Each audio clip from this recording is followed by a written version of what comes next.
Today I have the pleasure of talking to Mr. Danforth Prince, who is the publisher of Blood Moon Productions, which has a blockbuster of a book that's going to be released in just a few days, and I think we're having the first opportunity to talk to him about it. We're about to publish the world's first biography since 1992 of Michael Jackson.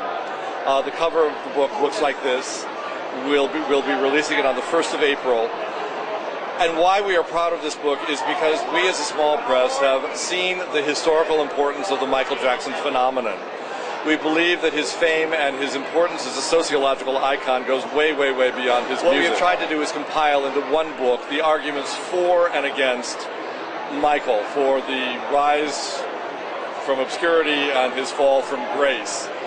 We view Michael Jackson, frankly, as an object of greater interest than that generated merely by his music and by his entertainment power.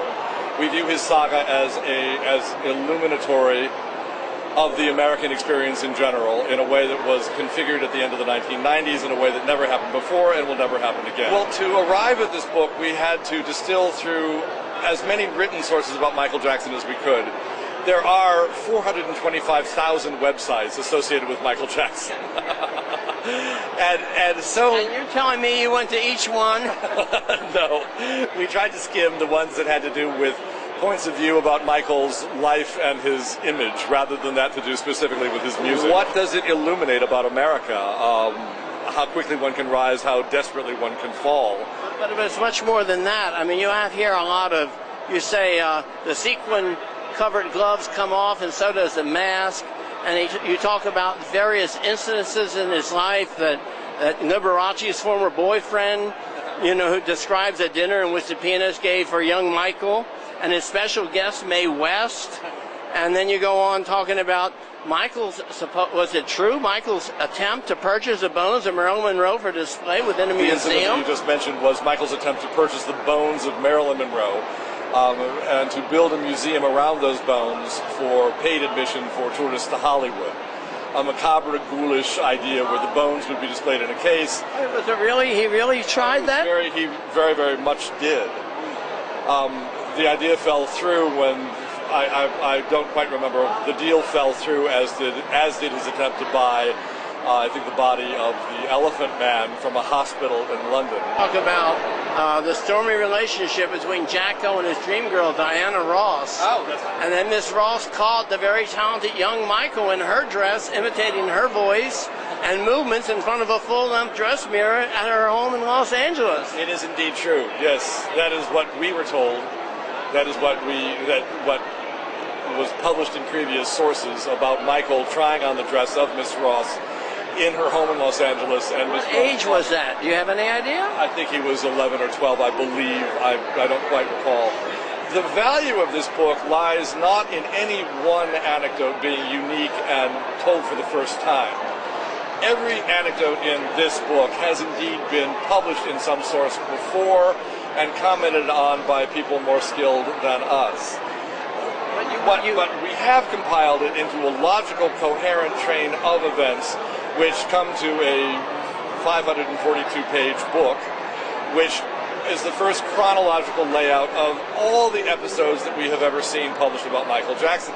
Therein lies its value. It's a coherent biography. Including the legal troubles and the various boys that were paid off, and the one that recently tried to sue, and you say is now working, got nothing, and is working at a fast food joint in Los Angeles, the latest big supposed scandal that proved not to be of any substance. That is indeed some of the explorations which this book goes into in great detail. Allegedly the money that was paid to cover up incidents such as that, and allegedly the outcome. We are not, all that we are doing is laying out other more expert witnesses' testimony in issues of this nature. We do. Why is it Michael Jackson, who's one of the most famous people in the world, you say this is the first biography of him that's been done since 1992.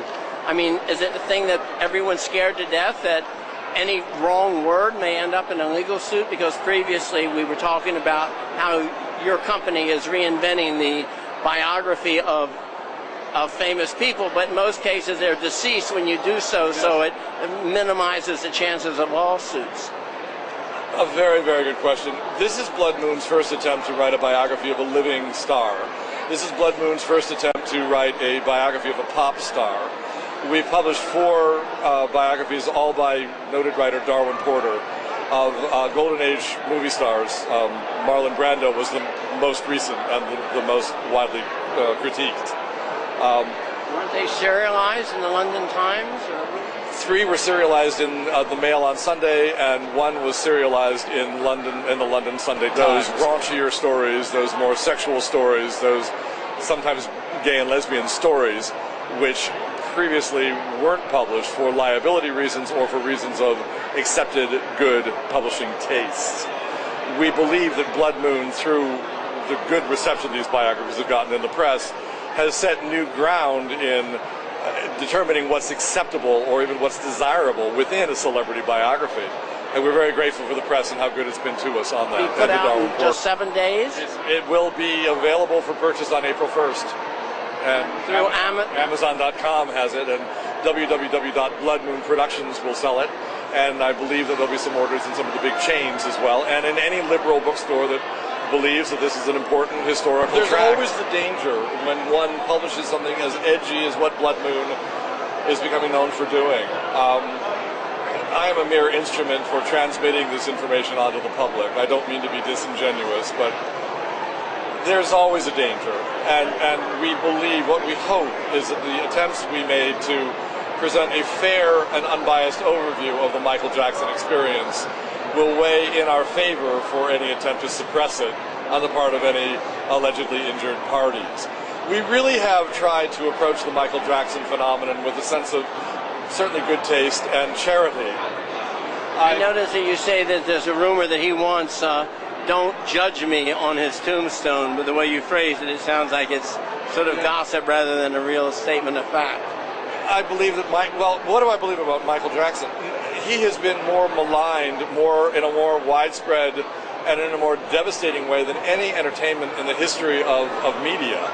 I think that he's broken new ground as to the negative things, often allegedly negative things, that and assumptions. I mean, there are all kinds of really obscene, sick comments and jokes and everything made about Michael Jackson, which I don't think they would make about any other living celebrity.